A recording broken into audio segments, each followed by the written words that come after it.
పట్టణ మరియు పరిసర ప్రాంత ప్రజలకు మెరుగైన వైద్య సేవల కోసం దూర ప్రాంతాలకు వెళ్లకుండా ఇప్పుడు మన పొదిలి పట్టణంలోని మెరుగైన వైద్య సేవలు అందిస్తున్నారు. మన ఉడుమల హాస్పిటల్స్ పొదిలి మరియు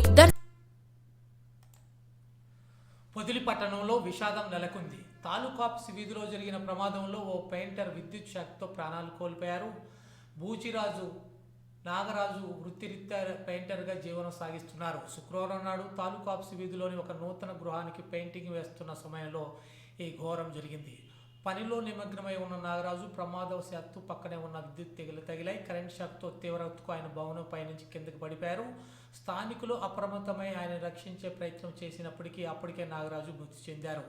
సమాచారం అందుకున్న పోలీసులు వెంటనే ఘటనా స్థలాన్ని చేరుకుని దర్యాప్తు చేపట్టారు. అనంతరం 108 వాహనాల మృతదేహాన్ని పోస్టుమార్టం నిమిత్తం పొదిలి ప్రభుత్వ వైద్యశాలకు తరలించారు. పని కోసం వెళ్లిన వ్యక్తి శవమై తిరిగి రావడంతో ఆయన కుటుంబ సభ్యులు కన్నీరు మున్నీరు అవుతున్నారు. ప్రమాదానికి సంబంధించిన పూర్తి వివరాలు తెలియాల్సి ఉంది.